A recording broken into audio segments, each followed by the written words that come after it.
मित्रांनो, शरीर आणि मन हे उत्तम राखण्यासाठी योगासन आणि प्राणायाम यांच्या व्यतिरिक्त प्राणायामाचा किंवा योगासनाचा प्रकार नाही।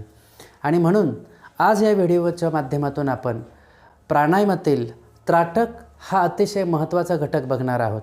मित्रांनो, आपल्या बॉडीच्या इतर वेगवेगळ्या पार्टच्या एक्सरसाइज आपण खरं तर खूप चांगल्या प्रकारे करू शकतो, आपण करतो। जसं की आउटर बॉडी असेल, स्पेशली मुलं जिमला जातात किंवा मैदानावरती खेळतात, मैदानावरती एक्सरसाइज करतात।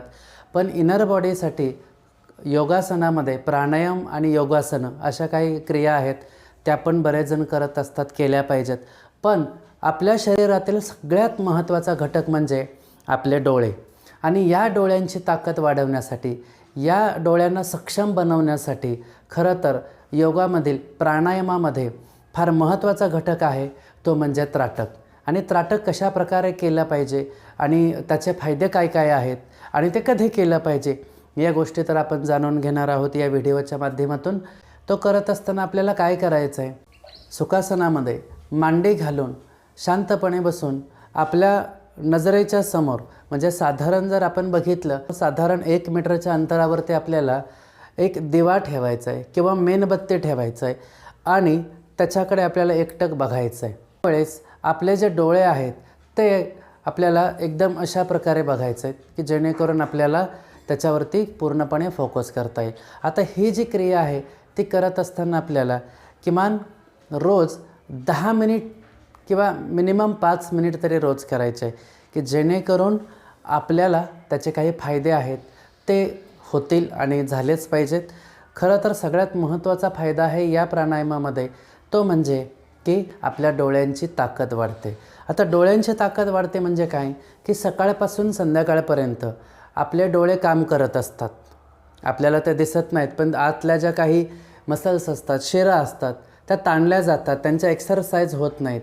आणि म्हणून त्यांची प्रॉपर एक्सरसाइज होण्यासाठी प्राणायामामध्ये त्राटकशिवाय दुसरा कोणताही व्यायाम प्रकार नाही।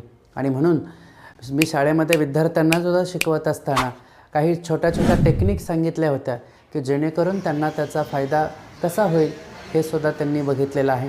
तसंच तुम्हालाही होईल, तुम्हीही करू शकता।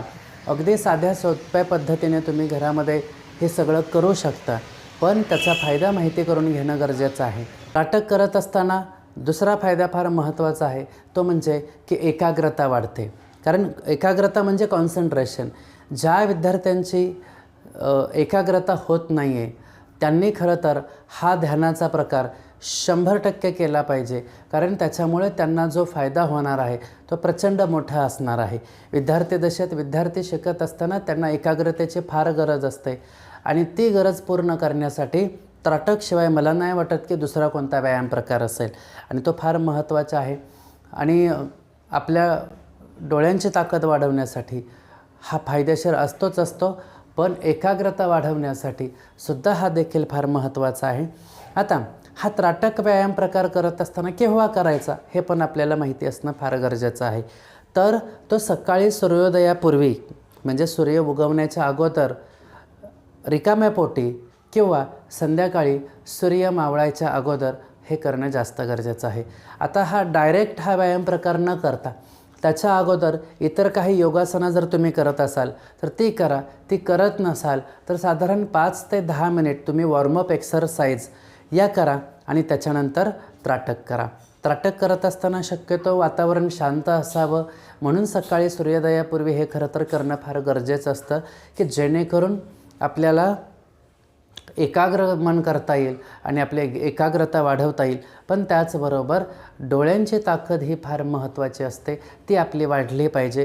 कारण डोळे हा आपल्या शरीरातील फार नाजूक आणि महत्त्वाचा भाग असल्यामुळे त्याचे एक्सरसाइजसाठी मला नाही वाटत दुसरा कोणता व्यायाम प्रकार असू शकतो, म्हणून आपण सर्वांनी या एक्सरसाइजचा वापर करावा। आता बऱ्याच वेळेस हे सगळं करत असताना जे नवीन आहेत, नव्याने करणार आहेत, तर हे जेव्हा करतील त्यावेळेस एका टार्गेटकडे तुम्ही बघत असता, म्हणजे की तुम्ही मेणबत्ती घ्या, दिवा घ्या। अगदी ते नसेल तर मग तुम्ही काय करा, की साधारण भिंतीच्या बाजूला 1 मीटर अंतरावरती बसा समोर आणि तुमच्या नजरेच्या समोर एक स्वस्तिक मार्क करून त्याच्यामध्ये एक सेंटरला डॉट मार्क करा आणि त्या डॉटकडे बघा. तसं केलं तरीही चालेल. जे योग्य वाटते तुम्हाला ते करायचा प्रयत्न करा. विद्यार्थ्यांसाठी तर हे सगळं फार महत्त्वाचं आहे आणि त्यांनी ते नियमित केलं पाहिजे असं मला वाटतं.